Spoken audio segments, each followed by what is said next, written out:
So we've had the midterms. The Democrats have, as predicted, got the House. Republicans have kept the Senate. And I thought I'd give my reaction to the bulk of races, or at least what stood out to me the most, and just kind of run off of what this means for the future and whatnot. I will say that I'm a person who is, as I've explained before, an independent, so I don't lean toward either party. Although I do have liberal positions, but those still are against most of the individuals who run. But, anyways, the one I thought was most interesting um, were the Florida races with Gillum and DeSantis, because you had the Senate race with Rick Scott and Nelson, where Nelson is kind of just this person who's been in office for a long period of time and no one really knows him for any particular issue, who rode off the coattails of Gillum, and that was the only reason he was able to even come close to Nelson in the first place. So it was another one of those lesser of two evils kind of races where I'm not big on the Democrat, but the Republican is not really it's that same old Hillary Trump strategy where you try to scare people into voting for whichever one they think isn't as bad as the other, which they saw that worked. How you doing, Envoy? Um, and I wanted to also go back to the idea that with Gillum and DeSantis, it's really funny how now they're saying, I'll get to that in a moment, Dirk. But with Gillum and DeSantis, it was funny because with the two of them, you had this guy who was energizing his base, and this other person who was just getting called, you know, racist over and over, and all of these people are now saying, "Oh man, Trump is what made the difference. Trump is what made the difference." It's like, no, it's just a good example of how that small razor thin margin of votes can destroy something or someone just barely. Um, Dirk says Senate surprised me. Then again, didn't look at other states. Envoy asked if I voted. Of course I did. I voted for De Leon for senator because I was pissed off with Feinstein over the military budget. Um, Voted for Newsom for governor, and the other races were just whatever. They're not. That's the full summary I'm willing to give out because everything else was kind of minor and just non-charismatic to me. Although I will admit, when it's the corporate Democrat, usually I get kind of annoyed. The one thing I always respected about Newsom above any of these other contemporary politicians is that he was one of the first elected officials to endorse same-sex marriage. That was back when Obama and Clinton and all the rest of the neoliberals were going, I'm opposed to it because I don't want equal rights. So that was always something that he stood out to me for. That political courage, if you will. Um, Dirk says Gillum did great. Really should have won if he ran correctly. Really would have run if he ran correctly. You know, I remember the problem I had with him was that after that in the primary he was progressive, and then in the general he tried to be this centrist moderate nonsense. So much so that Bernie endorsed him in the primary, and then after being endorsed by Bernie in the primary, he goes out to and makes public appearances with the former DNC chairwoman who screwed over Bernie in the presidential primary. I said to myself, I'm supposed to support that? Oh my God! But he tripped himself up with the general election. It was sad too because I remember watching the debate and thinking to myself, he's going to win. There's no way someone who's sitting there going stiff lipped and is going to be able to beat a guy who's that energetic. And he still wasn't able to duke it out. Very snake like having support from Debbie Schultz. Envoy says, I found hilarious how both sides, Democrats and Republicans, were trying their hardest to get people to vote with subliminal messages that they wanted to vote for their specific party. Oh yeah, that was the whole. I swear, every network I've watched, because I've tried to stray away from Fox and CNN and all the other stations, just kind of do stuff online. They always have these ads about you can register to vote over here, you can register to vote over there, you can register to vote over there. Go here and you'll be able to register to vote. I'm walking into a market 2 or 3 weeks ago. Hey, excuse me, young man, have you registered to vote? And I'm like, little did they know, I registered 3 years ago. Anyways, that was that I agree with the subliminal messaging thing. That was annoying. Very yeah, going back to that very snake-like comment. Um, what's another race that was shocking? I will say in Indiana, I didn't expect Donnelly to lose. I thought he was going to win by some razor thin margin or kind of a 2 or 3 point lead, but to see him get smashed up by 10 points after having, like, think about this. You watch Obama's speech for Donnelly, and it's a big deal because as Donnelly brings up, oh, 10 years ago today, Barack Obama was elected the 44th president of the United States. And it was such this major thing. And oh my God. And then Obama comes out with his voice, kind of sounding like this. You gotta vote for Donnelly. You gotta vote for Donnelly. Dirk says vote Democrat is a vote against Trump. Yeah, that's what they tried to market it as. Envoy says all these networks have agendas. You can understand why people don't vote. Yeah, they're all pushing their own crap. Why do you think I have to still go around Twitter 3 months later talking about the military budget, which Trump actually brought up during his press conference earlier today, the one that was kind of amusing. He mentioned it briefly. It's like, oh yeah, I'm the only other person that remembers that. Me and him. So, going back to the elections, the other part of this that I thought was funny. Let me see that. Wait, Envoy says both parties are damn near just as bad as each other. Yeah, I've tried to say this before. The only thing I don't like about saying both parties are the same is that it gives, because there is a I put it this way. The lesser of two evils is still the lesser of two evils. So the Democrat who's taking corporate money but is pro-choice and not, going to revert us back to the 50s where you can put somebody in jail for having an abortion or try them for doing that, is better than the person who's sitting there whining about what's in the womb. So yeah, that's reasonably better. I'm just saying it still is not, huge change. It's funny how the political climate is. I don't think I've seen America as divided and as tense as it is now. I remember after 9/11, the country band together. Now it's a war. I'm glad you bring up 9/11. The 2002 midterms, which were set about what, a year and like, well, 2 months from when 9/11 happened, were one of only two times, I think the last maybe 50 years, where the president's party gained seats in the chambers. So that's also significant. We had to have the biggest terrorist, and it's kind of funny. Well, not funny, but looking at it retroactively, knowing that Bush was alerted about this and sat on his behind. That all those people voted for more incompetence, basically. So that's unfortunate. What's another race that was a big deal? I'm glad Heitkamp lost. I'm glad McCaskill lost. People say, "Oh, we need a Democratic majority." I don't care. They both, right after I watched the McCaskill results, I typed her name in on YouTube and I watched this interview she had with, I think, ABC, where she was talking about how great it was that Hillary had just secured the number of uh, delegates to be the presumptive nominee of the Democrats. And then there was another one where she said that Bernie was too radical. So watching that and then being, where I am on the spectrum, as she tried to play her little moderate crap, you see how good that worked out for you. Now the woman you wanted for president and you are out of jobs. It's ironic that we need a terrorist attack for the country to band together. Yeah, all this division breeds unity. Apparently, keep looking for group. Well, that was actually something that was that manifested. Everything else is just rhetoric. Oh man, these people are gonna come over here and do all this evil stuff to us, because it's not like we have a mass shooting every day committed by somebody that was born here.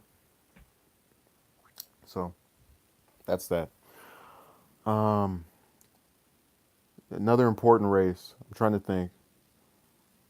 What else happened that was significant? We went over Nelson, we went over McCaskill and Heidkamp and Donnelly. Oh, and then the Democrats. Now, see, this is how stupid. Let's get into the corporate Dem strategy. So late last year, Bob Corker, who apparently is going to be my favorite Tennessee senator, after sticking up against Trump, quote unquote, but still voting with them anyway. So whatever. So he announced he wasn't going to run for another term. That's when Blackburn got in the race, and then you had this former governor of Tennessee get in the race, and it was Bredesen. And he decided, again, after Kavanaugh has been confirmed, and there's no question about whether or not this nomination is going to stick out to when he actually can vote in it, to announce that if I were in office, I would vote for Kavanaugh. And so all of the Democratic or liberal supporters of his, quote unquote, say, well, we just had the Republicans say that. So what's the difference between the two of you? And so on election night, when they first announced Tennessee Senate race has been called for Blackburn by 25 points at first, it came down to 10. But the bottom line is, you can't kill your own base. And I'm trying to get into this race in Texas because it was the one that has left me with the most mixed feelings out of all of them. But I'm gonna run through this really quickly. Um, Whenever you have Republicans and Democrats in red states, the Democrats always make the mistake of trying to appear moderate, and then they get smashed. And that was exactly what happened here because they piss off people in their own base, and there they go. So going over to the one in Arizona, that's another one where it's preferable that the Democrat wins just because the Republican is. I mean, by rhetoric, she's not that bad, but she votes with Trump, what, 80 or 90% of the time, and the Democrat is conservative leaning. So it's this thing where, would you rather have a frequent Trump supporter or a definite Trump supporter, someone who just bobbles their head like this to everything he does, just doing that. So they're currently tied up. It could go either way. I think the Republican's going to win McSally. Oh well. No, no, another day, another corporate Democrat down. Now, moving on to Texas race, this is one I want to discuss for the longest amount of time. So, I don't know if any of the four of you that are in here have noticed this, but whenever there is a progressive running in a race and they lose, no matter what the margin is, no matter what the other facts of the race are, they will say to you, "See, we knew that person couldn't win. They're too radical. They had no chance." All this stuff. Um, And I want to ask you something. If I told you that I had no chance of winning, or rather that I had no chance of winning after getting 48% of the vote, almost half of the vote, would you not think I was bad at math or couldn't count or mistakenly was speaking? That's the narrative they push all the time. This person can't win. That's crazy.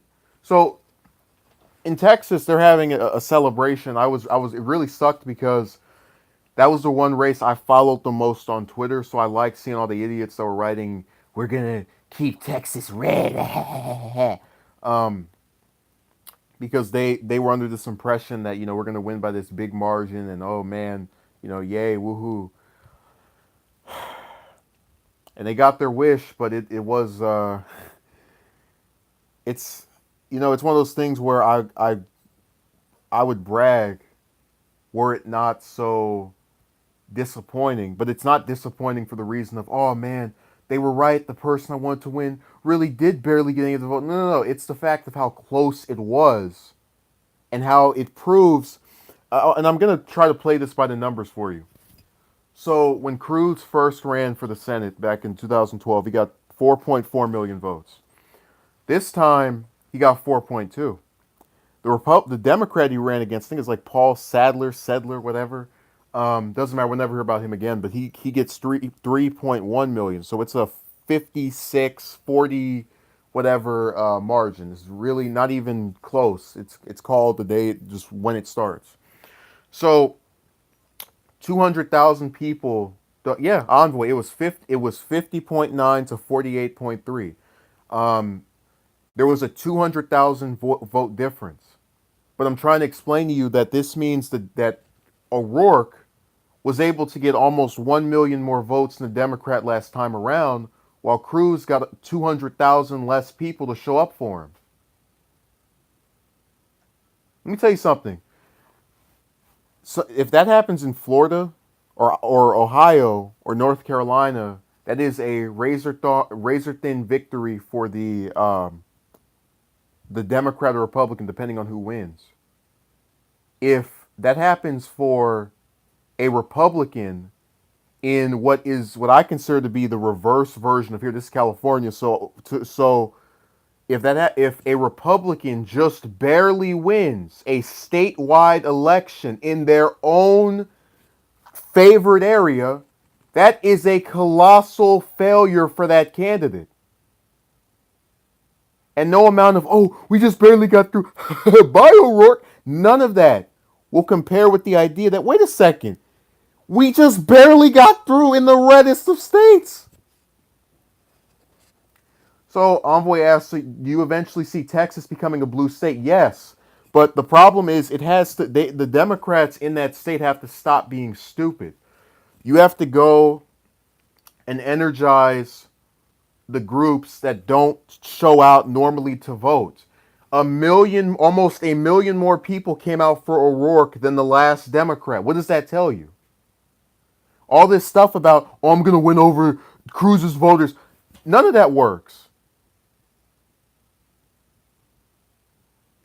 Envoy, I didn't think Alabama could flip.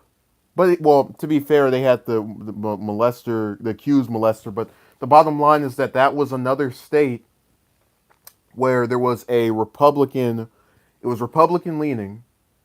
They hadn't elected a Democrat in almost 20 years, or over 20 years rather, since I've been alive, and just barely, they failed. The Republicans couldn't do it over there.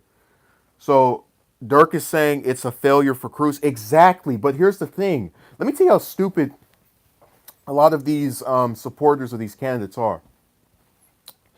So we know the U.S. is divided. You win a presidential election with 51 or 52% of the vote. That's a victory because the U.S. is divided. It can go either way.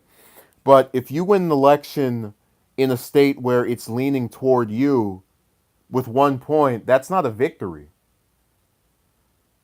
You can feel proud and go, oh man, they can't, enough of you came out for me, guys. Thank you. But look at how barely it was. Envoy says those deep southern states have always been red in my mind. So to see how close Cruz and O'Rourke have been, it may lead to a change in the future. But Envoy, what I'm trying to tell you is that these races in all of these southern states are not decided by, oh my God, so many Republicans, what are we going to do? They're based around suppressing the votes of people who are traditionally Democratic leaning, such as young voters or people of minority, and convincing them that whether you show up or not, we're still going to stay in power. And so when you have an energizing candidate like O'Rourke, who I firmly believe in this, and I'm conflicted about saying this because I would rather see what's her name, Sema Hernandez, whatever. I'd rather see the person that lost him in this primary try to go against Cornyn. But I firmly believe that if he ran against Cornyn in 2 years, he would win. I firmly believe it because Cornyn doesn't have the name recognition that Cruz does. He's not someone's presidential candidate. I would love that. I think he would blow him out of the water, but I don't see him doing that. Can't blame him necessarily. But I just want the main thing to be taken away from Texas is that stop trying to appeal to the other person's base because Cruz still was able to get presumably the same 4 million people that voted for him last time and their, allies to come out for him, although it was 200,000 less people, while O'Rourke was able to get out a bunch of people who'd never voted before. And we know they'd never voted before because there wasn't this many votes in the last election.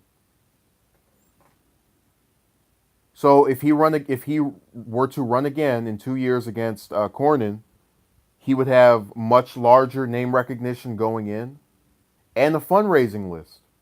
I think he would mop. I don't care if Trump wins that state because we've had races where, oh, the Democrat won but the Republicans still swept. So for example, when Clinton won, I think it was his second term in '96, Grassley was able to still win his Iowa Senate seat despite Clinton winning that state by what, 50, 60% of the vote. Bottom line is there were a lot of people who voted for Grassley for senator and Clinton for president.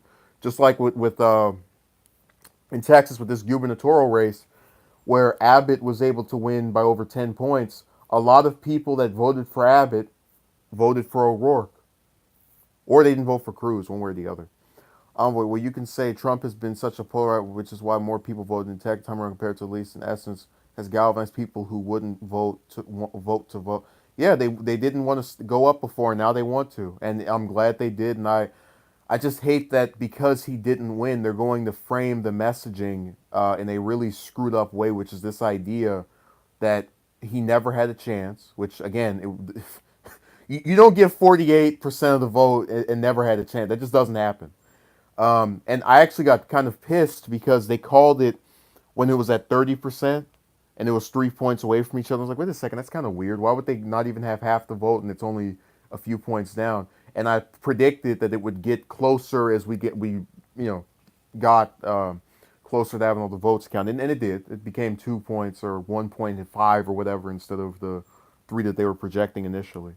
Um, so I think if he goes around and he admits, this was a good first try, but I'm not out, and runs either for that Senate seat, for the other Senate seat, or waits 6 years, which I personally would not do, and tries to maintain a regular profile, and it sucks that he stepped down from his seat in the House.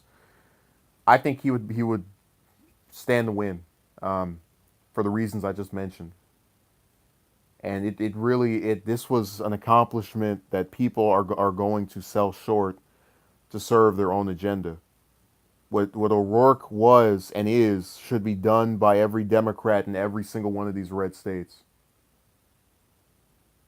And it's sad that more people aren't employing the same methods and strategies. Oh, another going to House races. Look at Schulten with Steve King. Steve King is a guy who won his district 2 years ago with 60% of the vote, and this time only won by 3 points. Yeah, Envoy. The point I'm trying to make is when you start looking at the numbers and factors of this race, of that Texas race, it becomes a lot less realistic to say, "Oh yeah, man, we Republicans are winning, ha ha ha ha ha." When the guy you ran last time not only got less votes than the first time, which shows that he wasn't able to energize more people to vote for him. The Democrat was able to get almost 1 million more votes than the last time around. I used to have a thing with these elections. So, like for example, I don't like Jerry Brown as a governor. I think he was mistaken as being a liberal or a progressive, and then all this he's just a corporatist. But whatever. He ran against Neil Kashkari 4 years ago, and I remember Kashkari got about 3 million votes. Brown got about 4 million and whatever. So I used to always say, if you want to become governor or senator in this particular state, you need to get at least the amount the person who won last time was able to get, as well as build on top of that, bring people out that have never voted before. So I was saying to myself, if O'Rourke can get 4 million people to show up, which is not impossible because Democrats typically get 3 million in this big state over there in Texas, there's no reason why he can't be able to pull this off. And certainly, when you're only down by 200,000 votes in a state with millions of people, it's possible. So I hope that the people who voted for him will be even more encouraged, whether he runs again or somebody else, as I hope he does. It was a hell of a race, and anyone who thinks that this is good for Cruz or good for the Republicans or good for the red South is deluding themselves. Like I said, the only other Senate race where Democrats did this good or pulled off an upset or surprised people was the one in Alabama, where the only reason they won was because enough Republicans got sick of having to vote for a Democrat or vote for an accused child molester. So O'Rourke, he pulled off something that really needs to be replicated. But going from that race, I want to go to these House seats because I thought they were significant. So in Georgia District 6, if anyone remembers Karen Handel, she was the woman that was propped up by the Republicans to run against Connor. I think it was Connor Lamb was his name from last year, and it's significant because it was the most expensive House race in history. I thought she was a run of the mill Republican. She was lame, whatever. And so then you have Macbeth, who was this woman whose son Jordan Davis was murdered 6 years ago for playing loud music in his car, and this guy shot up into his. There we go, John Ossoff. Yeah, thank you. Um, Let me see if I can say your name. Petrific for life, if I'm saying that correctly. So she runs against Handel, and the results first start coming. I go, oh man, Handel just barely won this, really. But then they certify Macbeth as the winner, so that I'm glad she's out. Another run of the mill Republican. um, just call you Patrick. All right, I'll do that. What happened to Dirk? He just disappeared. Oh wait, I forgot. Dirk is in New York right now, celebrating with his girlfriend Ocasio Cortez over her becoming representative elect. So that's why his responses are delayed. I forgot all about that. Going back to the what's another house race that was interesting? The Rohrabacher one. That one was the only. It's not. It was the only one of the. So I had a list of members of the House and Senate I wanted to lose that just had attracted a bunch of attention for doing things that were out of the norm or that were annoying to a good chunk of people. Um, and he was the only one that went down out of that whole group. So that was good. 30 years of that is finally over. Thank you, California's 48th district. That was a big one. First time a Democrat won that House seat since the Carter presidency. Uh, Dirksis had to run over to her district. She flew you over there. Remember, the Republicans say that because her dad wasn't poor, then she supposedly was so rich and wealthy and able to afford everything. But going back to these races, what I found most fascinating about the elections is that a lot of people don't know the history relating to it. Like, I still have to explain to people that in these last 20 years, only now have we seen the divisiveness. That between the 1954 to 1994, the Democrats had the House just decade after decade after decade. And then Clinton came with his little health care reform thing that people didn't like. And then they got smashed. And it's just been flipping back and forth ever since. And then the Democrats had a majority in the Senate for 20 plus years before 1980 with the Reagan Revolution, and like what was it, five or six uh, long-term Democrats, including a presidential candidate McGovern, went down. So this pattern of every 2 to 10 years flipping back and forth is really recent, new, and a lot of it has to do with the fact that the Democrats back in those decades used to have two factions of the party where you had the you might know Patrick, but I'm just explaining. Maybe Envoy doesn't. Maybe Dirk doesn't. I don't know. People sometimes aren't familiar with certain things. But with the era, so with the eras of the Eisenhower, Kennedy, Johnson, Nixon, Ford, Carter administrations, you had two blocks in the Democrats where you had the conservative ones from the South and the liberal ones, who were becoming more and more prevalent in the party during that period, and kind of the conservatives were either running out or they were getting replaced by Republicans after they retired.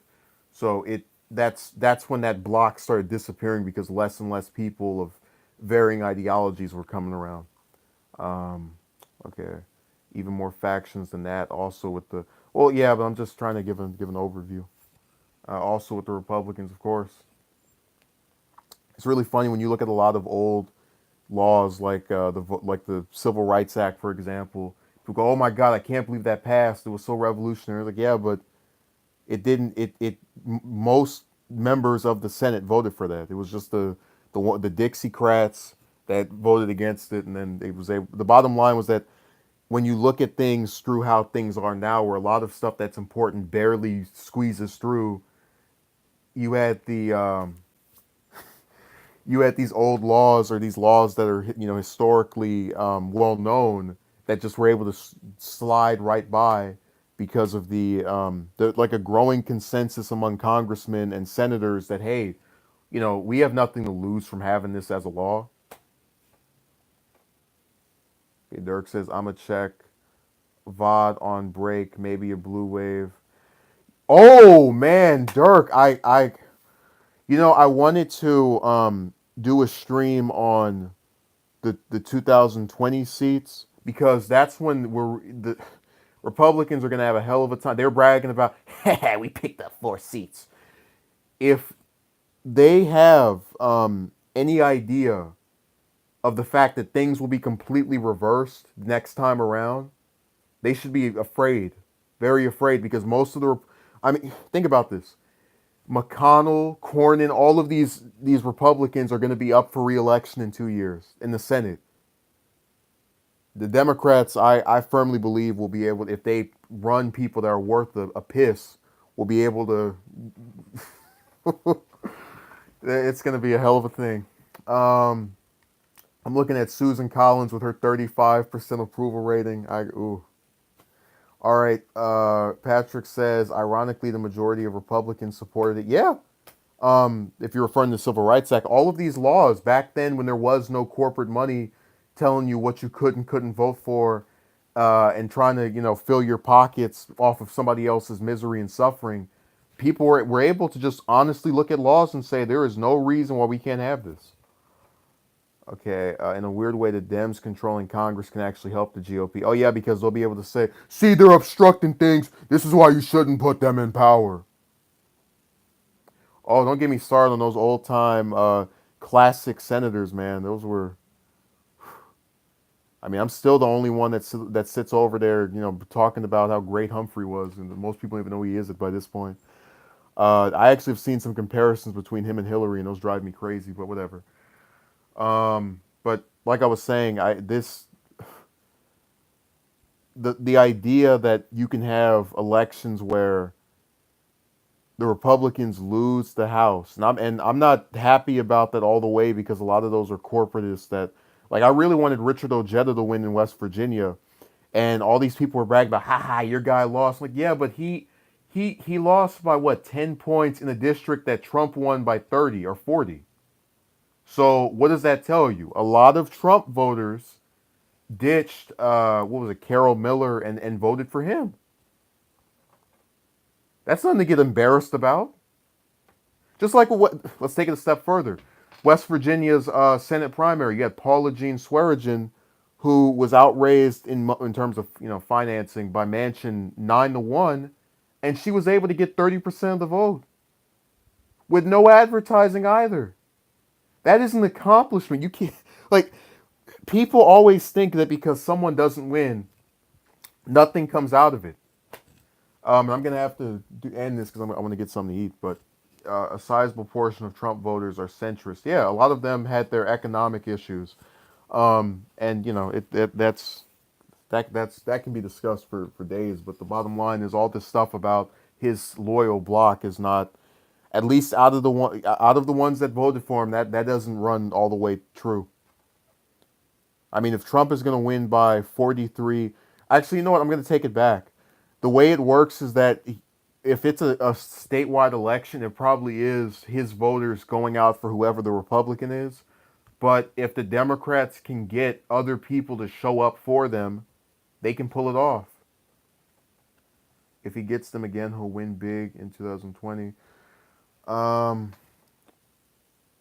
oh, the Trump voters, yeah. No, I think some of them have woken up. Some, not all. Just like with Cruz. 200,000 people sitting at home for him was not that's not a laughing matter. That's not something to go, oh well, you get some, you gain some, you lose some.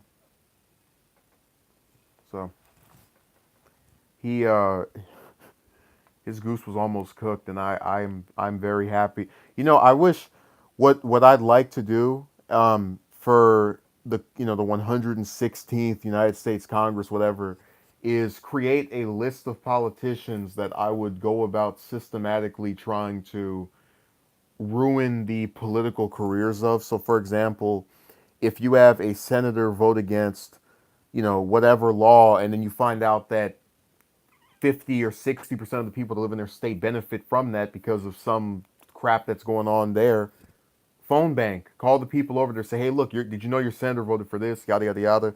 Um, but then that task would still be difficult because I'm one person having to spread this stuff around. It's just like with Twitter, but we've been over this before.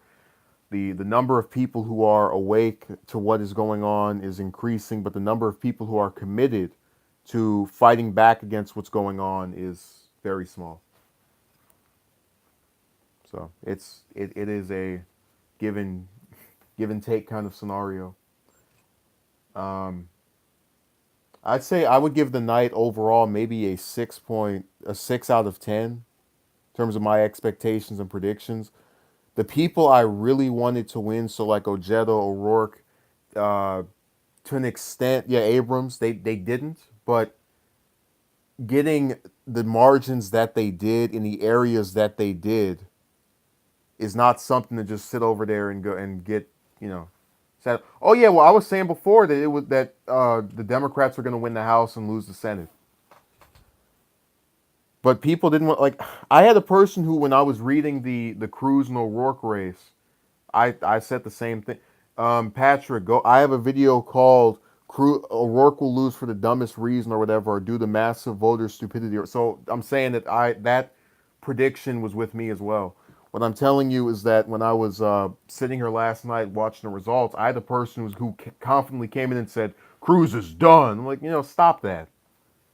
I don't like to get into predictions about tight races where, you know, it's theoretically going to be close. I knew someone would let somebody down. I don't think it was O'Rourke. I do, still present the narrative I'm trying to present, which is that he was able to get people who never voted before to come out and vote for him, and that needs to be the playbook for Democrats. You have to have energizing candidates that talk about issues, that don't sit there whining about Trump all day to get someone to pull out for them.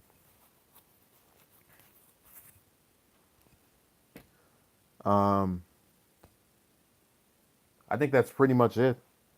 But I do want to either make a separate stream about the next set of elections or about the there's some other pressing topics, so I'll think about it. But I've never seen Patrick before. Maybe he'll subscribe, maybe he won't.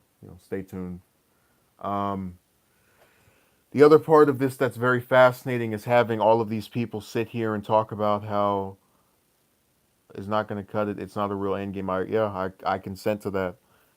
No, that's why when, like, I mean, Democrats can pick their poison. They can either sit there and pretend to be Republicans, or they can talk about you know single payer health care, free college, and whether you like these ideas or not, and I do, they're still different from what the Republicans are proposing, and they're still centered around trying to show a difference in the choices that you have.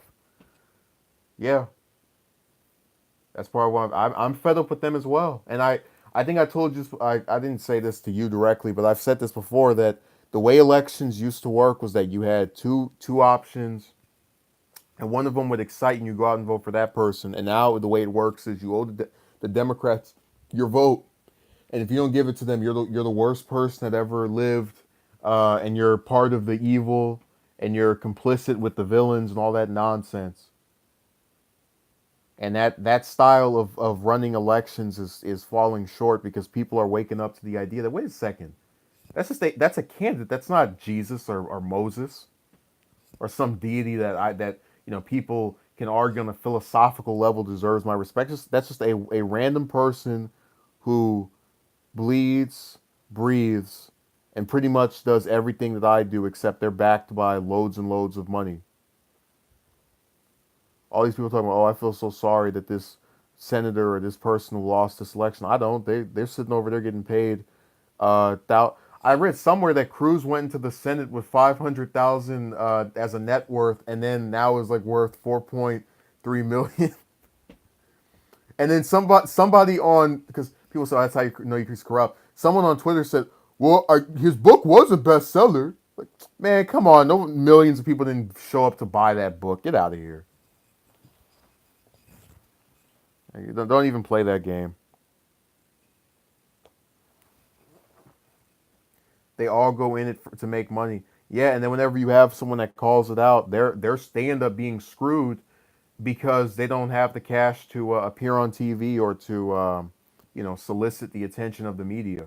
One of the people talk about that waste of 70 million that the people gave to O'Rourke. No, no, no. If he did not raise that much money, he wouldn't have been covered.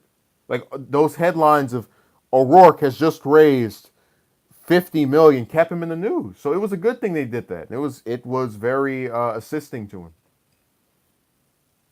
Like Obama bought a bunch of houses while he was president. Oh no, Patrick, we'll be here all day. We could talk about how Obama's cabinet was picked for him by Citibank. After he won the election, they gave him a little list of everybody that was supposed to be in there. What's another example? So thank you.